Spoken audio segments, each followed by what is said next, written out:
தமிழ்நாட்டினுடைய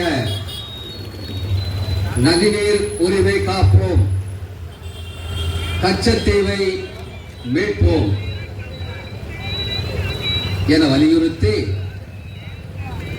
இந்த தெருமுனை கூட்டம் நம்முடைய கரிவலம் வந்த நல்லூரிலே தமிழர் நீதி கட்சி சார்பாக நடத்தி கொண்டிருக்கிறோம். தமிழ்நாட்டினுடைய நதிநீர் உரிமை பற்றி பேசினாலே தடங்கள் தான் போல இருக்கு. இந்த மின்சாரத்துக்கும் பொறுத்துக்க முடியல. ஆனா நாம தான் மின்சாரத்தை அண்டை மாநிலங்களுக்கு அனுப்புறோம். இந்த கரிவலம் வந்த நல்லூர்ல இப்படி ஒரு தெருமுனை கூட்டத்தை தமிழர் நீதி கட்சி சார்பாக நாம நடத்திக்கிட்டு இருக்கிறோம். இந்த கூட்டத்திற்கு தலைமையேற்று நடத்தி கொண்டிருக்கிற தமிழர் நீதி கட்சியின் தென்காசி மாவட்ட செயலாளர் தோழர் ஞானராஜ் அவர்களே, இந்த கூட்டத்திற்கு முன்னிலை வகித்துக் கொண்டிருக்கிற தென்காசி மாவட்ட தலைவர் தோழர் கணேசன் அவர்களே, இந்த கூட்டத்திற்கு நெல்லையில் இருந்து வருகை வந்திருக்கிற நெல்லை மாவட்ட செயலாளர் தோழர் அழகராஜன் அவர்களே, இந்த கூட்டத்திற்கு வருகை தந்து கருத்துரை ஆற்றியிருக்கிற தூத்துக்குடி மாவட்ட செயலாளர் தோழர் பாலமுருகன் பாண்டியன் அவர்களே, இங்கே வருகை தந்திருக்கக்கூடிய அனைத்து நிலை பொறுப்பாளர்களே, வியாபாரிகளே, தமிழின சொந்தங்களே, உங்களுடைய அனைவருக்கும் தமிழர் நீதி கட்சியின் சார்பாக வணக்கங்களை தெரிவித்துக் கொள்கிறேன். தமிழர் நீதி கட்சியானது தென் மாவட்டங்களுக்கு புதிது. வட மாவட்டத்தில் ஒரு வரலாற்று சிறப்புமிக்க ஒரு சாதனைகளை செய்து தமிழர்களுக்கு ஒரு விடுதலை பாதையை தேர்ந்தெடுத்து இன்றளவும் பயணிக்கக்கூடிய ஒரு அமைப்பாக தமிழர் நீதி கட்சி இருக்கிறது. இந்த கரிவலம் வந்த நல்லூர் ஊர் பேரை பார்த்தீங்கன்னா கரிவலம். கரி அப்படின்னா யானை என்று பொருள். ஒரு காலத்தில் யானை வலம் வந்த இடம் இது. அப்படிப்பட்ட ஒரு சிறப்புமிக்க ஒரு ஊர் இந்த கரிவலம் வந்த நல்லூர். இன்னொரு சிறப்பும் இருக்கிறது. அது என்ன சிறப்பு என்றால், நிக்ஷேப நதி என்ற ஒரு நதி ஓடிய இடம் இந்த கரிவலம் வந்த நல்லூர். அதோடு நம்முடைய மகாத்மா காந்தி அவர்களுடைய அஸ்தி கரைத்த இடம் இந்த கரிவலம் வந்த நல்லூர். தோழர் அவர்கள் பேசும்போது சொன்னார், நம்முடைய மாவட்ட செயலாளர் ஞானராஜ் அவர்கள் பேசும்போது, காந்தியினுடைய அஸ்தி 3 இடங்களில் கரைக்கப்பட்டிருக்கிறது. ஒன்று கங்கை, இன்னொன்று ராமேஸ்வரம், மூன்றாவதாக இந்த நிச்சேப நதி. எவ்வளவு ஒரு சிறப்புமிக்க இடம். இன்றைக்கு எந்த நிலையில இருக்குது என்று பார்த்தால் நமக்கு ரத்த கண்ணீர் வருகிறது. தண்ணீர் ஓடவில்லை. இது ஒரு ஜீவ நதியாக இருந்திருக்கிறது. தண்ணிய காணும். கரிவேல முட்கள் முளைத்து அந்த இடங்கள் எல்லாம் ஆக்கிரமிப்பு செய்யப்பட்டிருக்கிறது. அப்படிப்பட்ட ஒரு நிலையில தான் இந்த கரிவலம் வந்த நல்லூருக்கு இந்த தமிழர் நீதி கட்சி சார்பாக நாங்கள் ஒரு கோரிக்கையை வச்சிருக்கிறோம். என்ன கோரிக்கை அப்படின்னா, நம்முடைய மகாத்மா காந்தி அவர்கள் அஸ்தி கரைத்த இடத்தை சீர்படுத்தி ஒரு மணிமண்டபம் அமைக்க வேண்டும். இந்த இடத்தை சுற்றுலா தலமாக ஆக்க வேண்டும். சுற்றுலா தலமாக இந்த இடத்தை அறிவித்தால் இங்குள்ள வியாபாரிகள் வியாபாரம் பெருகும்.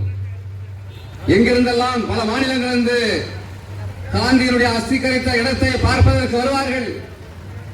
அப்படிப்பட்ட கோரிக்கையை தமிழர் நீதி கட்சி சார்பாக நாங்கள் வைத்திருக்கிறோம். நதிநீர் உரிமை குறித்து நாங்கள் பேசிக் கொண்டிருக்கிறோம். எனக்கு முன்பு பேசிய தோழர்கள் பேசினார்கள், தமிழ்நாட்டினுடைய நதிநீர் உரிமைகள் எப்படியெல்லாம் பாதிக்கப்பட்டிருக்கிறது, அதை உரிமையை மீட்பதற்கு இந்த ஆட்சியாளர்கள் என்ன செய்தார்கள் என்று நாம் எண்ணி பார்த்தோமேயானால் இவர்களின் இடத்தில் நமக்கு கோபமாக இருக்கிறது. அவன் மாநிலத்தில் அந்த மாநில உரிமைகளை விட்டு கொடுக்காம இருக்கிறான். ஆனா நாம விட்டு கொடுத்து ஓட்டாண்டிகளாக இருக்கிறோம். இதோ செண்பகவல்லி நதி எல்லோருக்கும் தெரியும். அந்த நதி ஒரு சின்ன உடைப்புறாங்க. அந்த சின்ன உடைப்பு ஏற்பட்டு கேரளா பக்கம் போகுது. அந்த நேரங்களில் தமிழ்நாடு அரசு, அன்றைக்கு இருந்த காமராஜர், நம்முடைய எம்ஜிஆர் அவர்கள், இவர்களெல்லாம் இந்த உடைப்பை சரி செய்ய வேண்டும் என்று சொல்லி கேரள அரசிடம் பேச்சுவார்த்தை நடத்தி நிதி எல்லாம் கொடுத்தாங்க. ஆனாலும் இந்த கேரள அரசு நமக்கு முறையாக பதில் சொல்லவில்லை. உடைஞ்சதுதான். அன்றைக்கு சிறிய உடைப்பாக இருந்த அந்த உடைப்பு இன்றைக்கு 900 மீட்டர் உடைப்பட்டு போய்விட்டது. அதனால நமக்கு வரக்கூடிய தண்ணீர் உரிமை பறிக்கப்பட்டு விட்டது. நாமளும் தொடர்ச்சியாக இந்த பிரச்சனைகளை பேசிக் கொண்டிருக்கிறோம். ஆனா இது யாரு பேசணும்? உங்களுக்கு தானே நாங்க ஓட்டு போட்டோம். எதுக்கு ஓட்டு போட்டோம்? டாஸ்மாக் பாறை எடுத்து நடத்துவதற்காக உங்களுக்கு ஓட்டு போட்டோமா? கனிமவளை கொள்ளையடிப்பதற்காக உங்களுக்கு ஓட்டு போட்டோமா? இல்ல கமிஷனை எடுத்து நீங்கள் பிழைப்பதற்காக நாங்கள் ஓட்டு போட்டோமா? எங்களுடைய பிரச்சனைகளை பேசு என்று சொல்வதற்காக தான் உங்களுக்கு ஓட்டு போட்டோம். இதுவரைக்கும் சட்டமன்றத்தில் என்ன பேசிருக்கீங்க? என்ன பேசி கிழிச்சீங்க? நீங்க என்ன பேசிருக்கீங்க? ஏன் செண்பகவல்லி நதி நமக்கு வரவில்லை? பேச வேண்டாமா? உங்களுக்கு அதுக்குத்தான் நாங்க ஓட்டு போடுறோம். இப்ப எதுக்கு நாம ஓட்டு போடுறோம்னு நமக்கும் தெரியல, அவங்களுக்கும் தெரியல. 5 வருஷம் கொள்ளையடிக்கிறாங்க தமிழ்நாட்டு வளத்தை. எவன் தாலி அடுத்தாவது எவனுக்கு அது வித்து இவன் சம்பாதிக்கணும், இவன் குடும்பம் சம்பாதிக்கணும். தமிழ்நாட்டு மக்கள் நாமத்தை போட்டு தெரியணும். என்ன கொடுமை இது? ஆட்சியாளர்கள் சிந்திக்க வேண்டாமா? காவிரி நதிநீர் உரிமை 1974 தமிழ்நாடு அரசை மதிக்காம அணைகளை கட்டான் கர்நாடக அரசு. அதற்கு முன்னாடி கட்டினானா? இல்ல. ஆனால் கட்டுவதற்கு முயற்சி எடுத்த போதெல்லாம் அன்றைக்கு இருந்த ஆட்சியாளர்கள் தமிழர்கள் அதை கட்ட விடாம செஞ்சாங்க. ராஜராஜ சோழன், கரிகாலன் ஆட்சி காலத்தில் கர்நாடக அரச தன்னுடைய காலடி மிதில வச்சிருந்தான். நதி கிட்ட காவிரி கிட்ட போயிட்டு தொலைச்சு கூட தொலைச்சு என்று நம்முடைய கரிகால சோழன் ஆட்சி நடத்தினான். இன்றைக்கு என்னாச்சு? காவிரி நதிநீர் உரிமை போச்சு, கச்சத்தீவு போச்சு, செண்பகவல்லி நதிநீர் உரிமை போச்சு. அனைத்து மாநிலங்களும், நம்மை சுற்றி இருக்கிற அனைத்து மாநிலங்களும் நம்ம நெருக்குதலுக்குள்ளாக்கி இருக்கிறது, நம்முடைய உரிமைகளை பறித்திருக்கிறது. ஆனால் இந்த ஆட்சியாளர்களுக்கு அதை பற்றி எல்லாம் கவலை இல்லை. தன்னுடைய பாக்கெட் இருந்தா போதும், தன்னுடைய பாக்கெட் இருந்தா போதும். என்ன மயத்துக்கு உங்களை நாங்கள் ஆட்சியாளர்களா உருவாக்கி வச்சிருக்கோம்? என்னதுக்கு ஓட்டு போட்டிருக்கோம் நாங்க?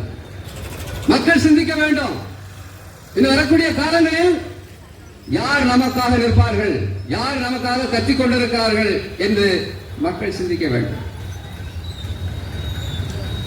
எனக்கு முன்பு பேசிய தோழர்கள் சொன்னார்கள், இந்த கச்சத்தீவு வரலாறுகளை சொன்னார்கள், காவிரி வரலாறுகளை சொன்னார்கள், செண்பகவல்லி வரலாறுகளை சொன்னார்கள். எல்லாம் கரெக்டா தான் இருக்குது. ஆனா ஒண்ணு நடக்கலைங்க. நாங்கள் இந்த பகுதியில தெருமுனை கூட்டம் நடத்துவதற்கு தீர்மானித்து ஒரு நோட்டீஸ் ஒன்று அடிச்சு இங்க இருக்கக்கூடிய வியாபாரிகள்கிட்ட நாங்க போனோம். நோட்டீஸை தூக்கிட்டு நாங்கள் இந்த மாதிரியான கோரிக்கைகளை வச்சிருக்கிறோம், எங்களுக்கு உதவி செய்யுங்க இந்த கூட்டம் நடத்துவதற்கு என்று நாங்கள் போனோம். இது என்னன்னா, ஒரு அவர்களிடத்துல போகும்போது ஒரு அவர்கள் என்ன பார்க்கிறார்கள் என்றால், காலமாக இப்படித்தான் எல்லாம் வரீங்க, ஆனா ஒண்ணும் நடக்க மாட்டேங்குது. வரீங்க, பேசுறீங்க, நல்லா தான் இருக்குது, நல்லா தான் பேசுறீங்க, ஆனா நடக்க மாட்டேங்குது என்பதாக சலித்து கொண்டார்கள். இந்த கச்சத்தீவை பார்த்த உடனே நம்ம ஆளுங்களுக்கு சிரிப்பே வந்துருது. ஏன்னா ஒவ்வொரு தேர்தல் அறிக்கையிலும் நம்ம தமிழ்நாட்டு ஆட்சியாளர்கள் ஆட்சியை பிடிக்கணும்னு வர்றவங்க ஒவ்வொரு தேர்தல் அறிக்கையும் மறக்காமல், அதை எப்படி மறக்காம இருக்காங்கன்னு தெரியல, கச்சத்தீவை மீட்போம், கச்சத்தீவை மீட்போம் அப்படின்னு ஒரு அந்த அறிக்கை மட்டும் வந்துடும். ஆனா அதுக்கப்புறம் அவன் பேசவே மாட்டாங்க. 40 MP இருக்கீங்கல்ல, கச்சத்தீவை பற்றி அங்க பேச வேண்டியதானே, முற்றுகையிட வேண்டியதானே, அங்க போய் கேண்டீன்ல டீ வடை சாப்பிடுறதுக்காக உங்களை அனுப்புறோம். இதை பத்தி பேசுறதுக்கு தானே அனுப்புறோம்.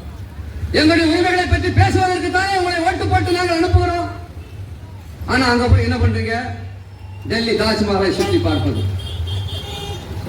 ஒரு கோட்டு சூட்டை போட்டு அங்க அப்படியே போகிறது, நலம் விசாரிப்பது. இதுக்காக உங்களை நாங்கள் ஓட்டு போடுறோம். ஓட்டு போட்டு தேர்ந்தெடுத்து எம்பியாவும் எம்எல்ஏக்களாகவும் நாங்கள் உருவாக்குறோம். என்ன பேச வேண்டுமோ அதை பேச வேண்டாமா? ஆக இப்படிப்பட்ட நிலைமையில தான் இந்த ஆட்சியாளர் இருக்காங்க. இது பத்தி தெரியுமா, வரலாறு தெரியுமா தெரியாதுன்னு தெரியல ஒவ்வொரு எம்பிகளுக்கும் எம்எல்ஏக்களுக்கும்.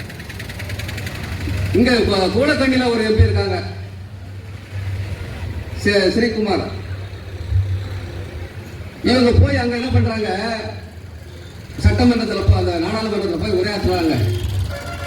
வாழ்க கலைஞர், வாழ்க பெரியார், வாழ்க கலைஞரோட பேரன், அவங்க கொள்ளு பேரன், ஏமா இருக்காம அவங்கள ஓட்டு போட்டு நாங்க தேர்ந்தெடுக்கிறோம். உங்க தலைமாட்டில் இருக்குதுல்ல செண்பகவல்லி பிரச்சனை, பேசியிருக்கீங்களா? பேசணும்ல. செண்பகவல்லி பிரச்சனை தீர்ந்தால் 4 மாவட்டங்களுடைய தண்ணீர் பிரச்சனை தீரும். 4 மாவட்டத்துடைய விவசாயிகள் விவசாயம் செழிக்கும். கிட்டத்தட்ட 40,000 ஏக்கர் நிலங்கள் என்னாச்சு? எல்லாம் விவசாயத்தை விட்டுட்டு வெளியேறான், வேற மாநிலங்களுக்கு போறான், வெளிநாடுகளுக்கு போறான். இதுக்கெல்லாம் அடிப்படை காரணம் என்ன? தண்ணீர். அந்த உரிமைகள் பறிக்கப்பட்டு விட்டது. அந்த உரிமைகள் எல்லாம் மீட்டெடுப்பதற்காக தான் நாங்க ஒவ்வொரு வாட்டியும் அரசுகளை நாங்க தேர்ந்தெடுக்கிறோம். அதை புரிந்து கொண்டு இந்த ஆட்சியாளர்கள் செயல்பட வேண்டும் அப்படின்னு தான் நாங்க சொல்றோம். அப்ப இந்த கச்சத்தீவு பிரச்சனை, தமிழ்நாட்டினுடைய நதிநீர் பிரச்சனை, இது எல்லாம் இன்றைக்கு சூழ்ந்து கொண்டு தமிழ்நாட்டுடைய உரிமைகளை, தமிழ்நாட்டை அப்படியே பிடிச்சு இருக்கிறோம். இன்னைக்கு எதுவும் பேசக்கூடாது, உரிமைகளுக்காக போராடக்கூடாது, நெருக்கடிகளை இன்னைக்கு கொடுத்துக்கிட்டு இருக்காங்க இந்த ஆட்சியாளர்கள். அதோட இன்னைக்கு பிரதமர் வேற தமிழ்நாட்டுக்கு ராமேஸ்வரத்தை பார்த்திருக்கிறாரு, கங்கை கொண்ட சோழவரத்தை பார்த்திருக்கிறாரு. சோழருடைய அந்த வீரத்தையும் அவருடைய பெருமையையும் பார்த்து வியந்திருக்கிறாரு. இந்த தெருமுனை கூட்டத்தின் வாயிலாக நான் ஒரு கோரிக்கையை பிரதமர் மோடி அவர்களுக்கு வைக்கிறேன். பாருங்கய்யா, காந்தியுடைய அஸ்தி கரித்த இடத்தை எப்படி இருக்குன்னு ஒரு எட்டு பாருங்கய்யா. முள்ளு முளைச்சு அங்க போகிறது கூட வழி இல்லாம இருக்குதுங்க ஐயா. மோடி அவர்களே பாருங்க, எங்களுடைய கரிவல வந்த நல்லூரை பாருங்க. எப்படிப்பட்ட ஒரு ஜீவநதி செண்பகவல்லி, ஜீவநதி, நிச்சயம நதி இன்றைக்கு எந்த அளவிற்கு தண்ணி இல்லாம வறண்டு போய் முள்ளு முளைச்சு இங்க அந்த அஸ்தி கரிக்கிற இடம் அவங்க தர்ப்பணம் கொடுக்கறதுன்னு ஒரு செய்யறாங்க. இந்த பிராமணர்கள் செம்புல தண்ணி தூக்கிட்டு வராங்க. எப்படி தண்ணி வரக்கூடிய நதியில செம்புல தண்ணியை தூக்கிட்டு அந்த அந்த கழிக்கக்கூடிய ஒரு சூழ்நிலை இருக்குது. அப்ப இதை பிரதமர் மோடி அவர்கள் எங்களுடைய இந்த கரிவல வந்தவர்களுக்கு இந்த காந்தி அஸ்தி கரைத்த இடத்தை பார்த்து அங்கே மணிமண்டபம் அமைப்பதற்கு, இந்த பகுதியை சுற்றுலா தலமாக மாற்றுவதற்கு முயற்சி செய்ய வேண்டும் என்று இந்த தெருமுனை கூட்டத்தின் வாயிலாக நாங்கள் ஒரு கோரிக்கை வைக்கிறோம். ஆக இப்படி தமிழ்நாட்டினுடைய உரிமைகள் பறிக்கப்பட்டிருக்கிறது. மத்திய அரசுகள் என்ன செய்து கொண்டிருக்கிறது என்றால், இப்ப காவிரி 1974 தமிழ்நாடு அரச கேட்காம தடுப்பணைகளை கட்டுறான். சரி அப்படின்னு சொல்லிட்டு தமிழ்நாடு அரசு என்ன செய்யும் போது, இல்ல அப்படி கட்டக்கூடாது என்று அவர்களிடம் சண்டை போடுகிறது. சரி, அப்புறம் என்ன பண்றாங்க, காவிரி தீர்ப்பாயம், அதாவது சமரச தீர்ப்பாயம் ஒரு மன்றத்தை உருவாக்குறான். அந்த மன்றம் என்ன சொல்லுது, 200 டிஎம்சி தண்ணியை வந்து தமிழ்நாடுக்கு நீங்க கொடுக்கணும் அப்படின்னு ஒரு கோரிக்கை வைக்கிறான், ஒரு தீர்ப்பு சொல்றாங்க. அந்த தீர்ப்பை அந்த கர்நாடக அரசு மதிக்கவில்லை. மாறாக என்ன செய்கிறார்கள், உச்ச நீதிமன்றத்துக்கு போறான் கர்நாடக அரசு. சரி, உச்ச நீதிமன்றத்துக்கு போயாச்சு. அந்த உச்ச நீதிமன்றம் என்ன சொல்லுது, அந்த காவிரி நடுவர் மன்றம் சொன்னது சரிதான், தமிழ்நாடு அரசுக்கு தமிழ்நாட்டிற்கு இத்தனை டிஎம்சி நீங்கள் கொடுக்க வேண்டும் என்று சொல்லி உச்ச நீதிமன்றமும் தீர்ப்பளித்து விட்டது. சரி, தீர்ப்பளிச்சிருச்சு. இப்ப நமக்கு அந்த அவங்க சொன்ன டிஎம்சி தண்ணி வரணும்ல காவிரிக்கு, நம்ம தமிழ்நாட்டிற்கு வரல, கொடுக்க மறுக்கிறார்கள். அதாவது நாங்கள் மாநில சுயாட்சி பேசுறவர்கள், திமுக மாநில சுயாட்சி, மத்தியில கூட்டாட்சி தான் நீ வந்த, மாநிலத்துக்கான உரிமைகளை பெறணும்னு சொல்லி தான் நீ வந்த. இன்னைக்கு என்னாச்சு, உச்ச நீதிமன்றத்தை கர்நாடக அரசு மதிக்கல, காவிரி நடுவர் மன்றத்தை கர்நாடக அரசு மதிக்கல. அவன் என்ன பண்றான், கொடுக்க முடியாதுன்னு ஒத்த காலம் நினைக்கிறான். இப்ப மத்திய அரசுடைய வேலை என்ன, உச்ச நீதிமன்றத்தை மதிக்கல, ஒரு நடுவர் மன்றத்தை நீ மதிக்கல, ஒன்னு தொலைச்சுன்னு ஒரு மத்தியஸ்தம் பண்ணணுமா பண்ணக்கூடாதா? ஏன் வேடிக்கை பாக்குறீங்க? அப்ப தமிழ்நாட்டுக்கு தண்ணி தர கூடாதுன்னு மத்திய அரசும் நினைக்குதா? இந்த கேள்வி கேட்கணுமா கேட்க கூடாதா? ஏங்க, ஒரு மாநிலம் ஒரு நீதிமன்ற தீர்ப்பை வந்து மதிக்காம செயல்பட்டு இருக்கிறான், நமக்கு வரக்கூடிய தண்ணீர் உரிமையை மறுக்கிறான், மத்திய அரசு எதுக்கு இருக்கிறீங்க? ஆனா இந்த திமுக அரசு புதிய கல்விக் கொள்கையை ஏத்துக்கிறாம இவங்க என்ன பண்றாங்க, கொள்கை அடிப்படையில புதிய கல்விக் கொள்கையை நாங்க ஏத்துக்கல அப்படின்னு சொல்லிட்டு இவங்க ஒரு கொள்கையை வச்சிருக்கிறாங்க. உடனே என்ன பண்றான், மத்திய அரசு நிதி தர முடியாது சொல்றியா இல்லையா, மாநில அரசுக்கு கல்வி நிதி கிடையாது என்று நீ சொல்றியா இல்லையா? அப்படியே கர்நாடகா போ. இப்ப அவன் மதிக்கல, ஒன்ன மதிக்கல, உன் பேச்சையே மதிக்கல, மத்திய அரசு ஒரு மயிருக்கு கூட அவன் சமமா பார்க்கல. உன்னுடைய தீர்ப்பை நீ என்ன செய்யணும், உனக்கு எந்த உதவியும் செய்ய முடியாதுன்னு நீ சொல்லணுமா சொல்லக்கூடாதா? அப்படி ஒரு நிர்பந்தத்தை பண்ணணும்ல, ஏன் பண்ணல என்பதுதான் எங்களுடைய கேள்வி. எங்களுக்கான உரிமைகளை நாங்கள் கேட்கிறோம், கர்நாடகத்துக்கான உரிமையை அவன் கேட்கட்டும், அதில் நாங்கள் தலையிடல. ஆனால் எங்களுக்கான உரிமைகளை பெற்றுத் தருவதில் மத்திய அரசு முனைப்பு காட்டவில்லை என்று நான் இங்கே பகிரங்கமாக குற்றம் சாட்டுகிறேன். இது நாளைக்கு உங்கள் பக்கமும் திரும்பும். நாளைக்கு நாங்க சுப்ரீம் கோர்ட்டையோ அல்லது மற்ற தீர்ப்பையோ மதிக்க வேண்டிய அவசியம் இல்ல. அப்ப மாநிலத்துக்கான அதிகாரத்தை நாங்க நிலைநாட்டணும்ல. இது மத்திய அரசுக்கு எதிராக போய்விடும் என்பதை நான் இந்த நேரத்தில் எச்சரிக்கையோடு சொல்லிக் கொள்கிறேன். அப்படியே இந்த பக்கம் வாங்க, கேரளா. இந்த கேரளா அரசு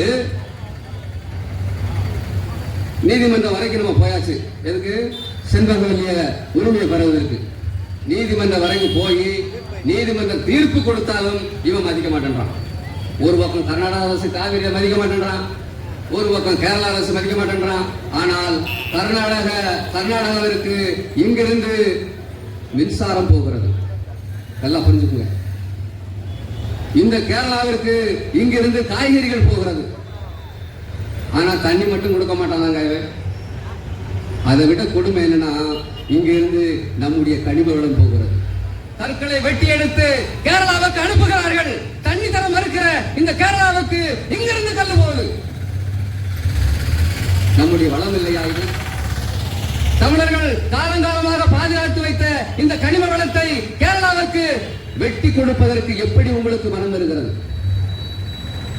அமைச்சர் சொல்றாரு, கேரளாவுக்கு நாங்க கனிம வளத்தை கடத்தல, நாங்க அனுமதியோடு தான் போறோம், ஆனா அனுப்புறோம். வெக்கமாக இல்லை உனக்கு? தண்ணீர் தர மாட்டேன்றா, என்ன மயத்துக்கு நீ வந்து அவனுக்கு கனிம வளத்தை அனுப்புற அப்படின்னு நீ நிக்க தேவையில்ல. எவ்வளவு பெரிய கொடுமை இது!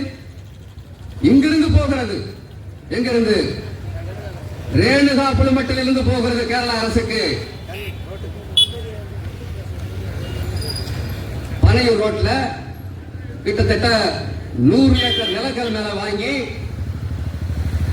நாங்க போய் அந்த கிருஷ்ணர் அமைவதற்கு முன்னாடியே நான் இந்த இடத்தில் இந்த ராஜ்பாண்டியன் சொன்னேன், இப்படி இந்த இடத்தில் விவசாயம் இருக்கக்கூடிய இந்த இடத்தில் கிரசரோ கல்குவாரியோ அமைந்தது என்று சொன்னால் விவசாயிகள் பாதிக்கப்படுவாங்கன்னு நான் சொன்னேன். அன்னைக்கு ஒரு வருஷத்துக்கு மேல இருக்கும். இதே கரிவலவந்தலூர் நான் சொன்னேன். ஒரு 2 நாளைக்கு முன்னாடி நான் அந்த பகுதியில் வந்து நிற்கும் போது ஒரு விவசாயி என்கிட்ட வந்து பேசுறாரு. உங்களை எங்கேயோ பார்த்துருக்கனே அப்படின்னாரு. ஆமாங்க பார்த்துருப்பீங்க அப்படின்னு நான் சொன்னேன். பார்த்துட்டு நீங்க ராஜபாண்டியன் தானே அப்படின்னாரு. ஆமா, அன்னைக்கே சொன்னீங்க, நாங்க கேட்காம விட்டுட்டோம். இந்த கிரசர அனுமதித்தினுடைய விளைவு இன்னைக்கு எங்களுக்கு விவசாயம் அழிந்து போய்விட்டது. பூ வரல, பூச்செடிகளை போட்டு அந்த விவசாயிகள் அங்கே பிழைப்பு நடத்தி கொண்டிருந்தார்கள். இன்றைக்கு பூ வரல. ஏன்னா அந்த செடிகள்ல அந்த தூசி விழுந்தது அப்படின்னா எந்த செடியும் வராதுங்க. நான் எச்சரித்தேன் அன்றைக்கு. அதனுடைய விளைவு இன்றைக்கு என்ன நடந்து கொண்டிருக்கிறது? கேரளாக்காரனுக்கு இங்க இருந்து கனிமூலம் போகுது. இப்ப போய் பாருங்க எத்தனை கேரளா லாரிகள் அங்கே இருக்கிறது என்று. இரவு நேரத்தில் ஐயோன்னு போகுது நம்முடைய வளம் அப்படின்னு சொல்லக்கூடிய அளவிற்கு இவர்கள் நம்முடைய கனிம வளத்தை வேட்டையாடி கேரள அரசுக்கு கொடுக்கிறான். ஆனா அவன் நமக்கு தண்ணி தர மாட்டான். எவ்வளவு பெரிய கேவலம், எவ்வளவு பெரிய கொடுமை. நீ தமிழன் தானா? இங்க இருந்து கேரள அரசிற்கு கனிம வளத்தை அனுப்புகிறவர்கள் நீ தமிழன் தானா என்று நாங்கள் கேட்க வேண்டிய நிலைமையில் இருக்கிறதா இல்லையா? ஒருத்தன் தண்ணி தர மாட்டேங்கான்னா நம்மளும் எதுவும் கொடுக்க கூடாதுல்ல? எப்படி கனிம வளத்தை அனுமதிக்கிற? கனிம வள அமைச்சர் என்ன சொல்ற? எங்களுடைய அனுமதியோடு தான் கொள்ளை நடக்கிறது. என்ன இந்த மாதிரி சொல்றதுக்கு ஒரு அமைச்சர் எங்களுக்கு தேவையா? இந்த மாதிரி பேசுவதற்கு எங்களுக்கு எதற்கு அமைச்சர்? புரிந்து கொள்ள வேண்டும். தமிழ்நாடு அரசு தமிழர்களுடைய உணர்வுகளை புரிந்து கொண்டு செயல்பட வேண்டும். தமிழருடைய உணர்வுகளை புரியாத அரசு நீடிக்க முடியாது, தூக்கி எறியப்படும் என்பதில் எந்த விதமான ஒரு ஐயமும் இல்லை. காய்கறி போகுது இங்க இருந்து கண்ணு கணக்குல. நம்முடைய காய்கறிகளை வைத்துதான் கேரளக்காரன் சாப்பிட்டுக்கிட்டு இருக்கான். சரி, அது போகட்டும். யாருடைய வயிற்றில் நம்ம அடிக்கிட்டவங்க உயிர் வாழட்டும். ஆனால் கனிம வளத்தை எதுக்கு அனுப்புற? அவன் தண்ணி அனுப்புறானா? எங்க அவனுடைய தண்ணியா இருந்தா பரவாயில்லைங்க. ஒரு வெள்ளாற்று பெருக்கில உடைஞ்சு அது போகுது. உடைப்பை சரி செய்வதற்கு அன்றைய முதல்வராக இருந்த காமராஜ் அவர்கள் சிரத்தை எடுத்துக்கொண்டு கேரள அரசோட பேச்சுவார்த்தை நடத்தி இவர் வந்து பணம் கொடுக்கிறார், சரி செய்யறாங்க. அடுத்து வந்த எம்ஜிஆர் அவர்கள் அவரும் பணம் கொடுக்கிறாரு. ஒரு கட்டத்தில் அவன் என்ன பண்றான்? இந்த பணத்தை ரிட்டர்ன் அனுப்பிடலாம். தண்ணி உடைஞ்சதுதான் என் உள்ள வந்துருச்சு, கேரளாவுக்குள்ள வந்துருச்சு, எனக்கு தான் சொந்தம் அப்படின்னு அடாபட்டு. அதனுடைய விளைவு என்ன தெரியுமா? கேரளாவில் நிலச்சரிவு, இன்னும் தண்ணீரால அழியக்கூடிய ஒரு நிலைமை அங்கே உருவாகி இருக்குது. அதை பற்றிலாம் அவனுக்கு கவலை இல்லை. ஆனால் தமிழனுக்கு தண்ணீர் கிடைத்து விடக்கூடாது. எவ்வளவு பெரிய இனவெறி! அண்டை மாநிலங்கள் இனவெறியோடு செயல்பட்டுக் கொண்டிருக்கிறது. ஆனால் தமிழ்நாடு அரசு, இந்த தமிழ்நாடு திறந்த வெளி வேட்டைக்காடாக இருக்கிறது. உரிமைகள் கிடையாது, தமிழர்களுக்கு எந்த உரிமையும் கிடையாது. இது ஒரு வேட்டைக்காடாக மாறிவிட்டது. இதற்கெல்லாம் யார் பொறுப்பேற்க வேண்டும்? இந்த ஆட்சியாளர்கள் தான் பொறுப்பேற்க வேண்டும். இந்த திராவிட கட்சிகளுடைய வரலாறே நம்ம பார்த்தோம்னா ஒரு 50-60 ஆண்டுகளுக்கு முன்னாடி எப்படி இருந்தாங்க, இன்னைக்கு எப்படி இருக்கிறாங்க? நீங்க தானே ஆண்டுகிட்டு இருக்கீங்க. ஆனா என்ன சொல்றாங்க அப்படின்னா, பொருளாதார வளர்ச்சியில நாங்க முன்னேறி போய்கிட்டு இருக்கோம். ஆமா, கனிம வளத்தை திருடுற கொள்ளையடிச்சா பொருளாதாரத்தை முன்னாடி தான் இருப்ப. எத்தனை நாளைக்கு கனிம வளம் இருக்கும்? இந்த கனிம வளத்தெல்லாம் காலி செய்துவிட்டு நாளைக்கு என்ன செய்வேன்? நல்ல சொத்து சேர்த்துருவேன். அந்தந்த ஆட்சியாளர்கள் பயங்கரமா சொத்து சேர்த்துருவேன். இப்பவே பாத்தீங்கன்னா வெளிநாடுகளில் இருந்த புயல்களுக்கு எல்லாம் தீவு கிடக்கும், அங்கங்க வாங்கி போட்டிருக்கான் எல்லா நாடுகள்லையும். ஏன்னா இந்த நாட்டில் உயிர் வாழ முடியாதுன்னு அவனுக்கு தெரியுது. தீவை வாங்கி போட்டு நம்ம வளத்தை கொள்ளையடிச்சிட்டு, நம்ம கனிம வளத்தை கொள்ளையடிச்சு இவன் உயிர் வாழ்ந்துட்டு ஏது மரியாதை அப்பாவி தமிழர்களை நட்டாற்றில் விட்டு போவதற்கு இந்த ஆட்சியாளர்கள் முயலுகிறார்கள் என்று நான் பகிரங்கமாக குற்றம் சாட்டுறேன். தமிழருக்கு விழிப்புணர்வு வேண்டும். ஆந்திராக்காரன் அகண்டா ஆந்திரா என்று ஒரு பக்கம் கிளம்பிட்டு வரான். நம்ம நாட்டினுடைய எல்லைகளை பிடுங்கிறதுக்கு முயற்சி பண்ணிட்டு இருக்கான். கேரளக்காரன் அகண்ட கேரளம் அமைக்க வேண்டும் என்று அவன் முயற்சி பண்ணிட்டு இருக்கான். அதனால என்ன விளைவு தெரியுமா? நம்முடைய மேற்கு தொடர்ச்சி மலைப்பகுதியில் கேரளாக்காரனை நில வாங்கி போடுறான். அந்த கேரள அரசு என்ன செய்யுது தெரியுமா? டிஜிட்டல் சர்வே என்று ஒரு சர்வே எடுக்கிறான். அதாவது அவன் இடம் வாங்கி போட்ட இடத்தெல்லாம் கேரளாவுக்குள்ள உள்ள எடுக்கிறான். நம்ம இடங்கள் எல்லாம் கேரளாவுக்கு போகுது. நம்முடைய உரிமை. அதனால்தான் இந்த பகுதியில் வரக்கூடிய தண்ணீர் உரிமையை கூட அவன் இங்க கொடுக்க மாட்டேன்றான். தமிழ்நாடு அரசு முழுச்சுக்கணுமா வேண்டாமா? அவன் எந்த திட்டத்தோடு செயல்பட்டுக் கொண்டிருக்கிறான்? அண்டை மாநிலங்கள் நீ என்ன பண்ணிட்டு இருக்கிற? தமிழ்நாடு அரசு என்ன பண்ணிட்டு இருக்கிற? டிஜிட்டல் சர்வே பண்ணி நம்முடைய எல்லை பகுதியில் ஃபுல்லாக விரிவாக்கம் பண்ணிட்டு வரான். ஆனா நம்ம என்ன பண்ணிட்டு இருக்கோம்? நமக்கு சொத்து சேர்த்தா போதுங்க, நம்ம உலக பணக்காரர்களில் டாப் 10ல வந்துடணும் அப்படின்னு இந்த சொத்து சேர்த்தா போதும் அப்படின்ற மனநிலையில் இருக்கிற ஆட்சியாளர்கள் இருக்கிற வரைக்கும் தமிழன் எப்படிங்க உயிர் வாழ முடியும்? தமிழுடைய உரிமை எப்படி மீட்கப்பட முடியும்? அதனால தான் நாங்க சொல்றோம், தமிழர் தமிழ்நாட்டினுடைய உரிமை மீட்கப்பட வேண்டும். ஒவ்வொரு தமிழனுக்கும் அந்த இன உணர்வு வர வேண்டும். அண்டை மாநிலத்தில் இருக்கக்கூடிய தமிழன் எப்படி இன உணர்வோட இருக்கான்? கேரளக்காரன் நான் கேரளாக்காரன் அப்படின்னு சொல்லி இன உணர்வோட இருக்கிறான். ஆந்திராக்காரன் இன்னைக்கு 2 மாநிலமா போச்சுங்க, தெலுங்கானா ஆந்திரா அப்படின்னு சொல்லிட்டு.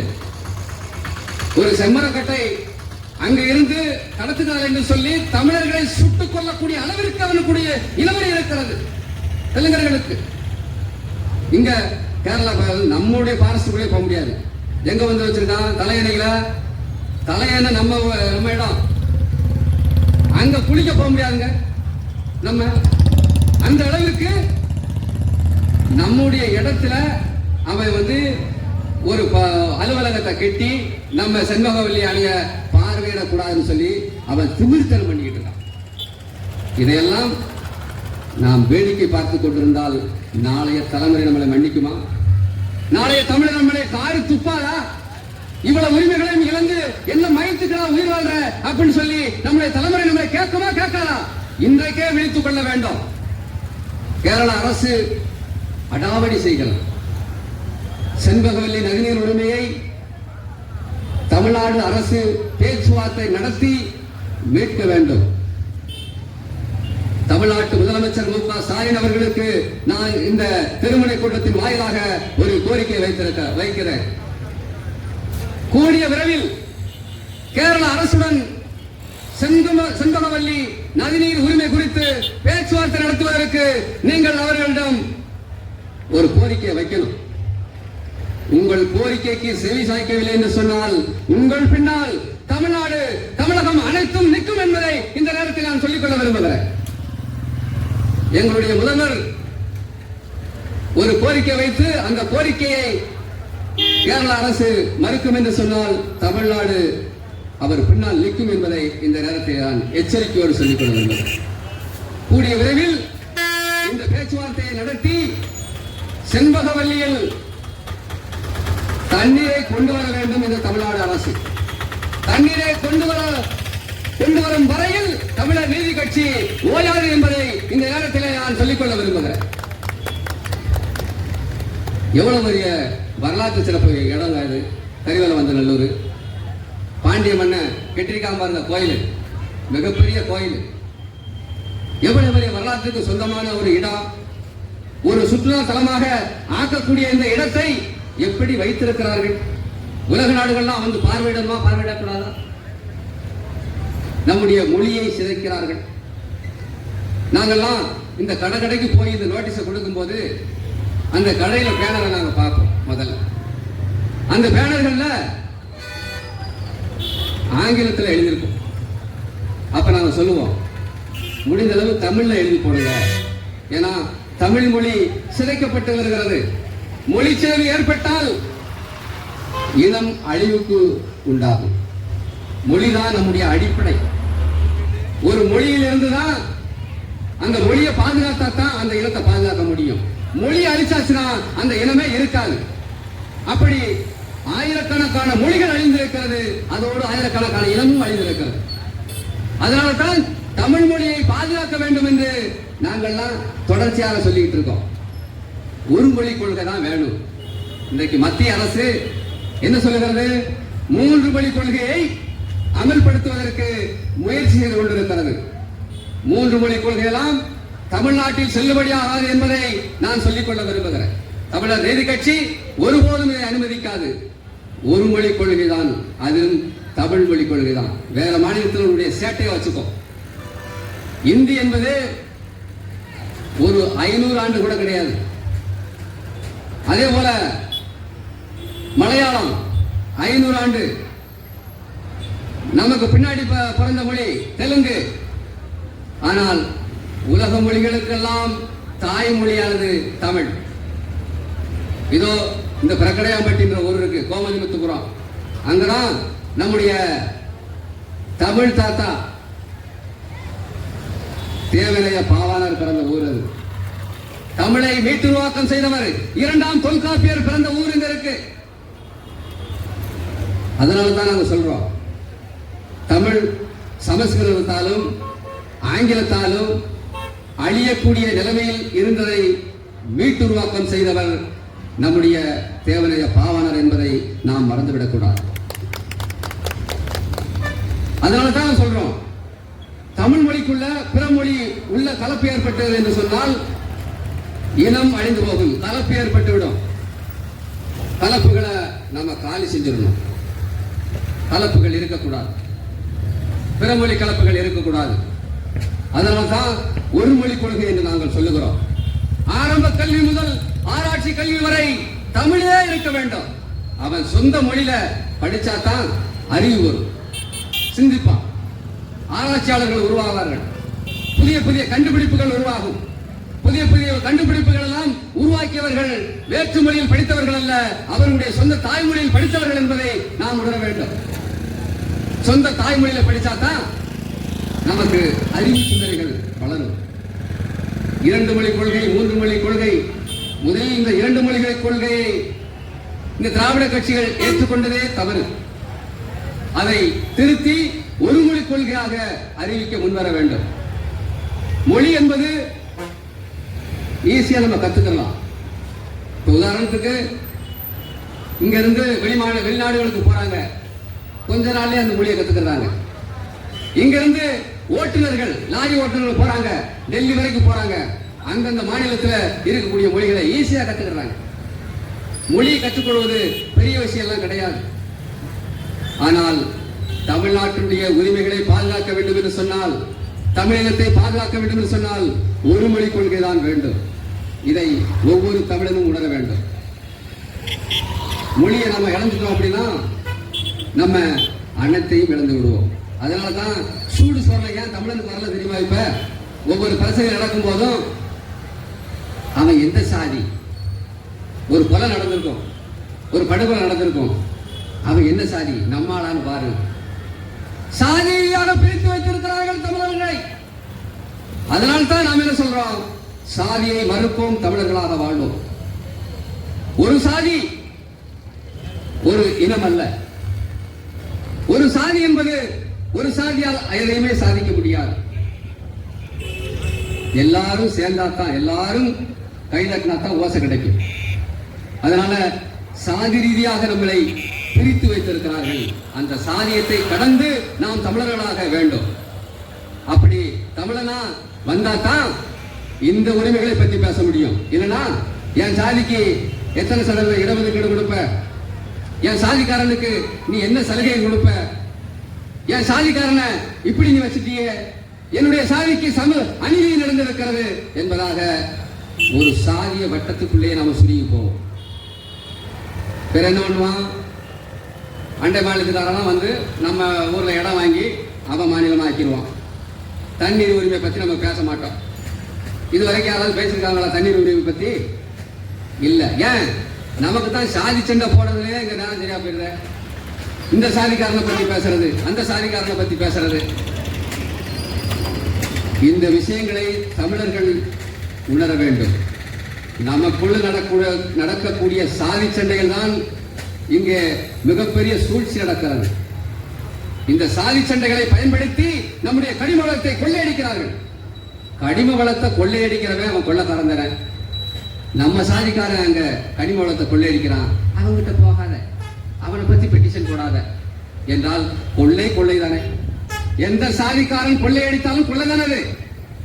நம்ம சாதிக்காரன் அடிச்சாங்க வந்து நல்லதா என்பதாக தமிழர்கள் விழிப்புணர்வை அடைய வேண்டும். இன்றைக்கு தமிழர்கள் விழிப்புணர்வு அடைய வேண்டிய காலகட்டம் வந்துவிட்டது.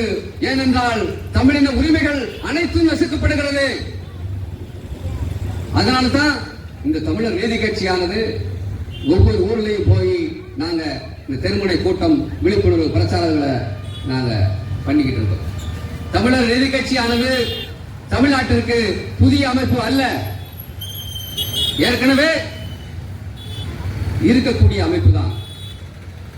தமிழர் உரிமை பற்றி பேசினா எங்கெங்க விடுறான். அதாவது எந்த மாநிலத்துக்கும் இல்லாத ஒரு விஷயம் இந்த தமிழ்நாட்டில் இருக்குது. இப்ப ஆந்திராக்காரன் தெலுங்கர்கள் அவனுடைய நாட்டு உரிமைக்காக அவங்களுடைய இனமீட்சிக்காக போராடுனா அவனை வந்து தெலுங்கு தீவிரவாதி அவனு சொல்ல மாட்டான். கேரளாக்காரன் தன்னுடைய நாட்டினுடைய உரிமைக்காக போராடுனா அவன் கேரள தீவிரவாதி அவனு சொல்ல மாட்டான். இப்படி கர்நாடகக்காரன் அவனுடைய மொழி அடிப்படையில் நின்று அவனுடைய இன உரிமைக்காக போராடுனா கன்னட தீவிரவாதின்னு போட மாட்டான், எவனும் சொல்ல மாட்டான். ஆனால் தமிழர்களுக்காக தமிழ்நாட்டின் உரிமைக்காக தமிழினத்திற்காக பேசுவதை தமிழ் தீவிரவாதி என்று சொல்லக்கூடிய ஒரே நாடு இந்த நாடு. எப்படிப்பட்ட ஆட்சியாளர்கள் நம்ம மாட்டிக்கிட்டு முடிக்கிறோம் பார்த்தீங்களா. தமிழன் ஒரு பக்கம் சாதி சண்டைகளை ஏற்படுத்துகிறார்கள், ஒரு பக்கம் நம்முடைய உரிமைகளை பறிப்பவர்களுக்கு எதிராக எந்த நடவடிக்கையும் கிடையாது. இன்னொரு பக்கம் நம்முடைய கனிம வளத்தை எடுத்து அவர்களுக்கே சப்ளை செய்யறாங்க. என்னையா நடக்குதுங்க? என்ன நடக்கிறது? தமிழர்கள் விழிப்புணர்வு அடைய வேண்டும். தமிழ்நாட்டினுடைய உரிமைகளை பாதுகாப்பதற்கு சாதியை மறுத்து சாதியம் கடந்து நாம் தமிழர்களாக ஒன்றிணைய வேண்டும். அப்போதுதான் நமக்கு உரிமைகளை நாம் பெற முடியும். இல்லை என்று சொன்னால் நாம் நம்முடைய உரிமைகளை பெற முடியாது என்பதை தமிழர்கள் நாம் புரிந்து கொள்ள வேண்டும். நாங்கள் இந்த தெருமுனை கூட்ட நோட்டீஸ்களை இந்த பகுதியில் இருக்கக்கூடிய வணிகர்கிட்ட நாங்கள் கொண்டு போய் சேர்த்த போது அவர்கள் நல்ல விஷயம் என்று எங்களை பாராட்டினார்கள். இந்த விஷயத்தை நீங்க பேசுக என்று உற்சாகப்படுத்தினார்கள். எப்படிப்பட்ட வணிகர்கள் பாருங்க. இந்த வணிகர்களுடைய வாழ்வாதாரம் உயர வேண்டும் என்று சொன்னால் நிச்சயமனதில் இருக்கக்கூடிய காந்தி அஸ்தி கரைத்த இடத்தை ஒரு சுற்றுலா தலமாக உருவாக்க வேண்டும் என்று தமிழர் நீதி கட்சியின் சார்பாக நாங்கள் கோரிக்கை வைக்கிறோம். இதை உடனடியாக இந்த மத்திய மாநில அரசுகள் கோரிக்கைகளை நிறைவேற்றுவதற்கு முன்வர வேண்டும். முதல்வர் ஸ்டாலின் அவர்கள் இந்த பிரச்சனையை சட்டமன்றத்தில் நீங்க நிறைவேற்ற வேண்டும். ஆக தமிழர் நீதி கட்சியானது தமிழ்நாட்டுடைய மக்களுடைய உரிமைக்காக போராடக்கூடிய ஒரு அமைப்பு. எங்களுடைய செந்தமிழ் போராளி தோழர் சுபா இளவரசன் அவர்கள் 13 ஆண்டு காலம் சிறை சென்றனர். எதற்காக? தமிழ்நாட்டுடைய உரிமையை மீட்க வேண்டும் என்று போராடியதற்காக. அதற்கு முன்பு அவருடைய முன்னோடியாக இருந்தவர் தோழர் தமிழரசன். அவருடைய வரலாறு என்ன? இன்றைக்கு தமிழ் தேசம் பேசக்கூடியவர்கள், தமிழ் தேசியம் என்று பேசக்கூடியவர்கள் தோழர் தமிழரசனை கடந்துவிட்டு பேசினால் அது சரியாக இருக்காது. ஏனென்றால் தமிழ் தேசியத்திற்கான முன்னோடியாக தோழர் தமிழரசன் தான் நம்முடைய வரலாற்று முன்னோடியாக இருக்கிறார். அவருடைய வரலாறுகள் எல்லாம் தமிழர்கள் தேடி படிக்க வேண்டும். இன்றைக்கு நாம் நதிநீர் உரிமைகள் குறித்து நாம பேசிக்கிட்டு இருக்கிறோம். ஆனால் அன்றைக்கு கர்நாடக அரசு தமிழ்நாட்டை மதிக்காமல் அங்கே அணை கட்டிய போது அந்த அணையை உடைப்பதற்கு முயற்சிகளை மேற்கொண்டவர் தோழர் தமிழரசன் என்பதை நாம் புரிந்து கொள்ள வேண்டும். அந்த முயற்சிகளில் ஈடுபடும் போதுதான் அங்க இருக்கக்கூடிய ஒரு வங்கியில நிதி சேகரிப்பு ஈடுபடுறாரு. வங்கி பறிமுதல்ல ஈடுபடுகிற போது அங்கே திட்டமிட்டு அவரை அடித்து கொன்றார்கள். அப்படிப்பட்ட வரலாறு கொண்டவர் தான் தோழர் தமிழரசன். அவருடைய சொந்த வீட்டுக்காக, சொந்த நலனுக்காக அந்த முயற்சியை மேற்கொண்டாரா? இல்ல. தமிழ்நாட்டை மதிக்காமல் ஒருவன் காவிரி நதிநீரை மறித்து அணை கட்டுகிறான். அந்த அணையை பற்றி பேசுவதற்கு இந்த ஆட்சியாளர்களுக்கு துப்பில்லை. நாம் அதை உடைப்போம் என்று தோழர் தமிழரசன் அவர்கள் நிதிகளை திரட்டும் போது அடித்து கொலை செய்யப்பட்டார் இந்த அரசுகளால். அப்படிப்பட்ட நம்முடைய தமிழ் தேசியத்தினுடைய முன்னோடியாக எடுத்துக்கொண்டு தமிழரசன் அவர்களை அவருடைய கனவை நனவாக்குவதற்காக அடுத்தடுத்த கட்டங்களில் பரிணாமிக்கக்கூடிய ஒரு அமைப்பு தான் தமிழர் நீதி கட்சி. அப்படிப்பட்ட தமிழர் நீதி கட்சியில நீங்கள் எல்லாம் இணைந்து பணியாற்ற வேண்டும். தமிழ்நாட்டை தமிழன் ஆளுவதற்கு, தமிழ்நாட்டை தமிழன் ஒருவன் ஆளுவதற்கான முயற்சிகளில் ஈடுபட வேண்டும். அதற்கு நாம் என்ன செய்ய வேண்டும்? தமிழன் என்ற உணர்வு வேண்டும். சாதிய சட்டைகளை கலட்டிவிட்டு, சாதிய சாக்கடைகளிலிருந்து நம்முடைய உடலை கழுவிவிட்டு தமிழராக ஒன்றிணைய வேண்டும் என்ற வேண்டுகோளை தமிழர் நீதி கட்சியின் சார்பாக நாங்கள் வைக்கிறோம். இந்த நிகழ்ச்சியானது ஏற்கனவே புளியங்குடியில நாங்கள் 2 வாரங்களுக்கு முன்பு போட்டோம் இந்த நதிநீர் உரிமை குறித்து பேசுவதற்கு. அங்கேயும் அங்க இருக்கக்கூடிய வணிகர்கள், மக்கள்கள் பெரும் ஆதரவு அளித்தார்கள். அதே போல இந்த கரிவலவந்தநல்லூர் மக்கள் பேராதரவு அளித்திருக்கிறீர்கள். உங்களுக்கு தமிழர் நீதி கட்சியின் சார்பாக நாங்கள் நன்றிகளை தெரிவித்துக் கொள்ள விரும்புகிறோம். ஆகவே இந்த கச்சத்தீவு மீட்பு, நதிநீர் உரிமை மீட்பு தொடர்ச்சியாக தமிழர் நீதி கட்சி பிரச்சாரங்களாக மேற்கொண்டு கச்சத்தீவை மீட்கின்ற வரை தமிழர் நீதி கட்சி ஓயாது என்பதை இந்த நேரத்திலே நான் சொல்லிக்கொள்ள விரும்புகிறேன். ஒரு வணிகர் சொன்னாரு, இதை படிச்சு பார்த்துட்டு கச்சத்தீவு மீட்பு அப்படின்னு சொன்ன உடனே சிரிச்சுட்டாங்க. கச்சத்தீவு மீட்பு நாங்க பார்த்துக்கிட்டே தான் இருக்கோம் காலகாலமா, நீங்க சொல்லிட்டு தானே போறாள், நீங்க எல்லாம் செய்ய மாட்டீங்க என்பதாக அவர் சொல்லி இருக்கிறார். இதை தமிழர்கள் சவாலாக ஏற்க வேண்டும். உண்மையிலே தமிழின உணர்வு இருந்தால் நாம் கச்சத்தீவை மீட்பதற்கு ஓரணியிலே செல்ல வேண்டும். சல்லிக்கட்டுக்கு நாம போராடணும் இல்லையா? ஜல்லிக்கட்டை நடத்தக்கூடாதுன்னு சொல்லி எந்த அளவிற்கு சட்டங்களை போட்டு நம்மளை நசுக்கணும். ஆனால் நம்முடைய கடற்கரையில் மெரினா பீச்சில் லட்சக்கணக்கானோர் திரண்டு அந்த சல்லிக்கட்டை மீட்டெடுப்பது போல நாம் நதிநீர் உரிமைகளையும் இந்த கச்சத்தீவு உரிமைகளையும் மீட்டெடுப்போம் என்று சொல்லி இந்த கூட்டத்திற்கு வருகை தந்திருக்கக்கூடிய அனைத்து நிலை பொறுப்பாளர்களுக்கும் நன்றியை தெரிவித்து, இந்த ஒலிபெருக்கி அமைத்துக் கொடுத்த நண்பருக்கும் நன்றியை தெரிவித்து, இவ்வளவு நேரம் இந்த பேச்சை கேட்டுக் கொண்டிருந்த அனைத்து மக்களுக்கும் வியாபாரிகளுக்கும் நன்றிகளை தெரிவித்துக் கொண்டு, இவ்வளவு நேரம் பாதுகாப்பு வழங்கிய காவல்துறை நண்பர்களுக்கும் நன்றிகளை தெரிவித்துக் கொண்டு, தமிழரின் தாகம், தமிழ் தேசிய தாயகம் என்று கூறி முடிக்கிறேன். நன்றி, வணக்கம்.